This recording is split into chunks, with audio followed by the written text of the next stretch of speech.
शिक्षा मित्रों के संबंध में और उनके प्रति बहुत ही गहन चिंता जताई है।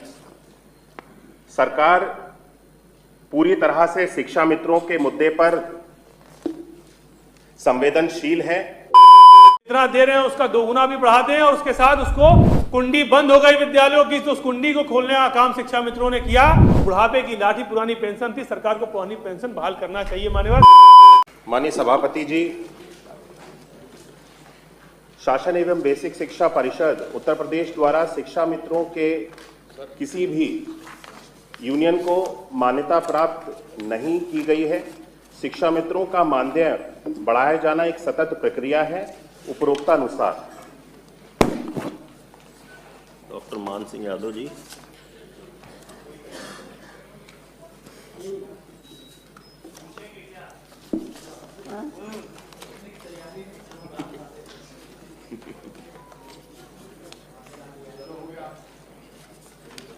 डॉक्टर मान सिंह जी।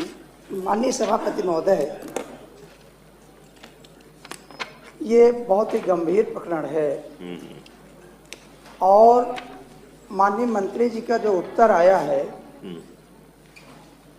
कि शिक्षा मित्रों का मानदेय बढ़ाया जाना ये सतत प्रक्रिया है। और माननीय सभापति महोदय, सतत प्रक्रिया की इनके डिक्शनरी में क्या परिभाषा है मुझे नहीं पता, लेकिन मुझे इतना पता है कि हम लोग सरकारी कर्मचारी हैं तो हर साल उसका DA हर कुछ मतलब कुछ ना कुछ बढ़ता रहता है। ये तो सतत प्रक्रिया में आ जाता है। तो लगभग 9 साल से शिक्षा मित्रों का जो 10,000 सैलरी फिक्स की गई थी, आज तक 1 रुपए की बढ़ोतरी नहीं की गई। उत्तर आ गया सतत प्रक्रिया है। तो 9 साल में क्या एक बार भी वो सतत में नहीं आया? पहला क्वेश्चन मेरा। दूसरा ये कि शासन एवं बेसिक शिक्षा परिषद उत्तर प्रदेश द्वारा शिक्षा मित्रों के किसी भी यूनियन को मान्यता प्रदान की गई है कि नहीं? तो इन्होंने कहा नहीं। माननीय सभापति महोदय, मैं माननीय मंत्री जी से यह जानना चाहता हूं कि आप जो विभिन्न शिक्षा मित्र संगठनों से बात करके उनको आश्वासन देते हैं कि भाई चलिए इस बार हम आपका मानदेय बढ़ाएंगे या आपके बारे में विचार करेंगे, तो आप एक तरफा डिनाई कर रहे हैं कि कोई इनका संगठन कोई यूनियन नहीं है। तो माननीय मंत्री जी सतत को बता दीजिए, इनके यूनियन के बारे में बता दीजिए। माननीय मंत्री जी, सतत क्या है? नहीं तो मंत्री जी बाकी लोग उनसे मिलना बंद कर दें तो मिल। माननीय मंत्री जी। माननीय सभापति जी, माननीय सदस्य ने जो प्रश्न किया है वे शिक्षा मित्रों के यूनियन के संबंध में जो जानकारी प्राप्त करना चाह रहे हैं, क्योंकि किसी भी यूनियन के द्वारा रजिस्ट्रेशन कराने के लिए क्या किसी भी संगठन के द्वारा रजिस्ट्रेशन कराने के लिए अभी तक कोई मांग नहीं की गई है, इसीलिए इस विषय में कोई भी कार्रवाई हुई नहीं है। और जहां तक उनकी मांगों के विषय में है तो कोई भी व्यक्ति मेरे से सरकार से आकर के किसी भी तरह की कोई दरख्वास्त कर सकता है और अपना अगर कोई विषय है सभी समस्त शिक्षा मित्र के संगठन का या सभी समस्त शिक्षा मित्रों से जुड़ा हुआ, तो उस विषय को आकर के रख सकता है। इसीलिए हम सब लोग उनको अपने कार्यालयों में जब भी मिलने के लिए आते हैं तो पूरी तरह से उनका स्वागत करते हैं और उनका जो भी विषय होता है उसका हम सब लोग समाधान करने का पूरा प्रयास करते हैं। माननीय अब बात तो उत्तर तो आ जाने दीजिए। माननीय सदस्य ने शिक्षा मित्रों के संबंध में और उनके प्रति बहुत ही गहन चिंता जताई है। सरकार पूरी तरह से शिक्षा मित्रों के मुद्दे पर संवेदनशील है और समाधानमुखी है। हमने शिक्षा मित्रों के संबंध में उनके द्वारा जितनी भी कठिनाइयों का सामना करना पड़ रहा था, चाहे वो शिक्षा मित्रों के समायोजन के संबंध में हो, चाहे वो शिक्षा मित्रों को कैशलेस चिकित्सा की सुविधा उपलब्ध कराने के संबंध में हो। ये लंबे समय से शिक्षा मित्र इन चीजों की मांग कर रहे थे और उनको कार्य करने में इससे बहुत कठिनाई भी हो रही थी। हमारी सरकार ने उनकी इन मांगों को सुनते हुए और उसकी गंभीरता को समझते हुए इन दोनों चीजों पर निर्णय लेने का कार्य किया और शिक्षा मित्रों को कैशलेस चिकित्सा की सुविधा के साथ जोड़ने का हमारी सरकार ने निर्णय लिया है। और साथ ही साथ शिक्षा मित्र, क्योंकि बहुत से ऐसे थे जब उनको शिक्षक से वापस शिक्षा मित्र के रूप में नियुक्त किया गया था तो वे अपने जिस स्थान पर कार्यरत थे वहां से कहीं दूर चले गए थे या उनको अपने विद्यालय तक जाने में कठिनाइयों का सामना करना पड़ रहा था। उसको देखते हुए शिक्षा मित्र के एक समायोजन की भी व्यवस्था बनाई गई, जिससे शिक्षा मित्र इस वक्त वो एक प्रक्रिया उसकी चल रही है और उससे शिक्षा मित्र समस्त जितने शिक्षा मित्रों ने उसके अंतर्गत आवेदन किया है उसको लाभान्वित किया जाएगा और वो चरणबद्ध तरीके से एक एक शिक्षा मित्र को जिस स्थान पे वे जाना चाहता है वहां पर उसको पहुंचा दिया जाएगा। जहां तक शिक्षा मित्रों के मानदेय के संबंध में माननीय सदस्य ने प्रश्न किया है, हम शिक्षा मित्रों की सेवाओं के प्रति, शिक्षा मित्रों के प्रति बहुत ही संवेदनशील हैं और वर्तमान में इन सारी चीजों को हम सब लोग पूरी गहन गंभीरता से लेते हुए इसके ऊपर विचार किया जा रहा है और आने वाले समय में शिक्षा मित्रों के मानदेय के समय में जो भी अगर उसमें बढ़ोतरी के संबंध में जानकारी देनी होगी तो आपके माध्यम से मैं सदन को अवगत कराऊंगा। ठीक है, अब क्या रह गया? अब क्या रह गया डॉक्टर? माननीय सभापति महोदय, माननीय मंत्री जी का जो उत्तर है वो केवल सदन को गुमराह करने वाला उत्तर है। अच्छा। और ये पत्र मेरे पास एक है, ये उत्तर प्रदेश शासन बेसिक शिक्षा अनुभाग 5 13/12/2023 का, उस समय विशेष सचिव थे यतीन्द्र सिंह। नहीं, पत्र क्या है? पत्र ये है कि उत्तर प्रदेश प्राथमिक शिक्षा मित्र संघ, जो मेरा सवाल था कि क्या कोई संगठन या संघ आपसे इस तरह की मांग करता है, तो उसमें उत्तर लिख करके आ गया नहीं, ऐसा कोई संघ संगठन नहीं। माननीय मंत्री जी, माननीय सभापति में आप देख लीजिए। और दूसरी बात, और दूसरी बात माननीय सभापति महोदय, ये हाई कोर्ट की एक टिप्पणी है जिसमें हाई कोर्ट ने कहा कि शिक्षा मित्र का मानदेय जीवन यापन के लिए अपर्याप्त है। ये मैं नहीं, हाई कोर्ट कह रहा है। और माननीय सभापति महोदय उत्तर लिख के आ गया, सतत प्रक्रिया है। मैं यह जानना चाह रहा हूं कि विगत 8 सालों में कितने रुपए की वृद्धि की गई है शिक्षा मित्रों के वेतन में या उनके मानदेय में, कितनी वृद्धि, कितने रुपए की गई? ये माननीय मंत्री जी बताइए। क्या उत्तर सबको पता, आपको भी पता है? क्या पूछ रहे हैं आप? वो कह रहे हैं हम इस पर विचार कर रहे हैं।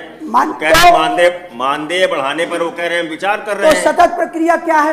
यही प्रक्रिया है सतत। क्या सतत की मतलब आप 8 साल से केवल शिक्षा मित्रों को आत्महत्या करने के लिए मजबूर करेंगे, ये सतत प्रक्रिया? चलिए ठीक है, ठीक है, बैठिए आप मान सिंह जी। नहीं, गलत बात। सभापति महोदय, ये पूरा उत्तर आ गया, आपके प्रश्न का पूरा उत्तर आ गया है। मेरे प्रश्न का उत्तर माननीय सभापति महोदय नहीं आया। पूरा उत्तर आ गया है, लेकिन फिर भी आप कह रहे हैं सदन को गुमराह कर रहे हैं, ये कर रहे हैं, वो कर रहे हैं। सतत प्रक्रिया क्या है? ये गलत बात है मान सिंह। मैं जानना चाहता हूँ पीठ से कि सदन की सतत प्रक्रिया है क्या, हमारी नॉलेज बढ़ जाएगी। सतत प्रक्रिया में से 1 रुपए उनके मानदेय में वो विचार कर रहे हैं, ये है सतत प्रक्रिया। वो विचार कर रहे हैं मानदेय बढ़ाने पर। 8 साल से 8 रुपए की वृद्धि ठीक है, नहीं हुई। ये सतत क्या बात है? ये कोई बात होती है? और हाई कोर्ट भी आप जबरदस्ती कराएंगे कोई काम सरकार नहीं, हम जबरदस्ती करके हमारी हैसियत नहीं कि हम सरकार आपको मालूम मानदेय नहीं मिला? हम तो जनता की आवाज रख मान सकते सिंह जी। हैं। हम नहीं, आप बैठ जाइए, गलत बात। जबरदस्ती कराने वाले नहीं, बैठिए आप। प्रश्न संख्या 2 माननीय आशुतोष सिन्हा जी। माननीय मुख्यमंत्री जी। माननीय सभापति जी, मतलब कुछ भी बोलेंगे गलत है ये।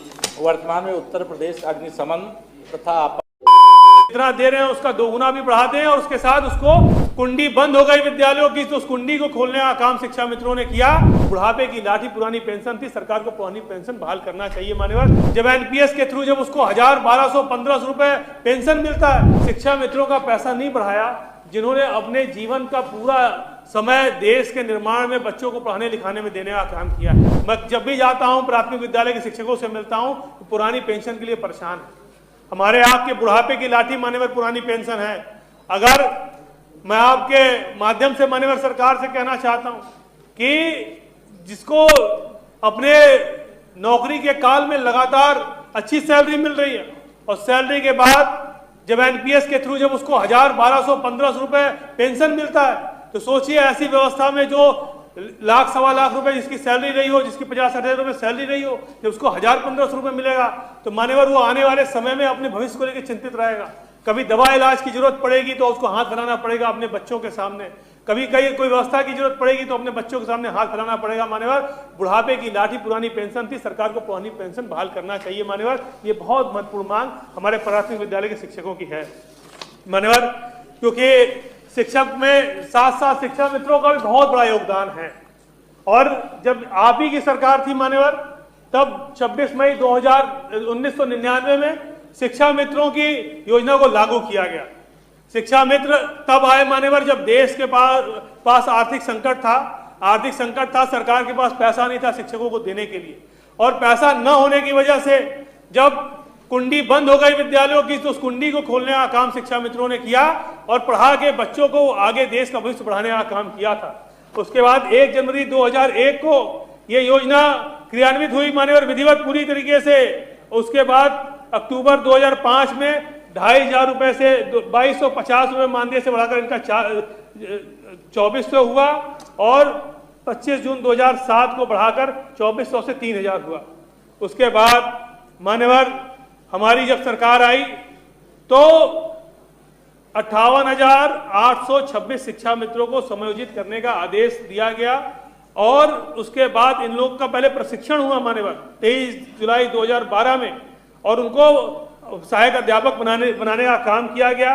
बाद में हाई कोर्ट और सुप्रीम कोर्ट के रोक की वजह से मान्यवर उनका पैसा नहीं बढ़ पाया और 3500 से 10,000 रुपए मान्यवर अगस्त 2017 में हुआ और 2017 के बाद 10,000 रुपए से लेकर आज 2026 मान्यवर लगभग 9-10 साल होने वाले हैं। लेकिन सरकार ने जहां मिड डे मील का कन्वर्जन कास्ट तो बढ़ाया है, लेकिन उन शिक्षा मित्रों का पैसा नहीं बढ़ाया जिन्होंने अपने जीवन का पूरा समय देश के निर्माण में बच्चों को पढ़ाने लिखाने में देने का काम किया है।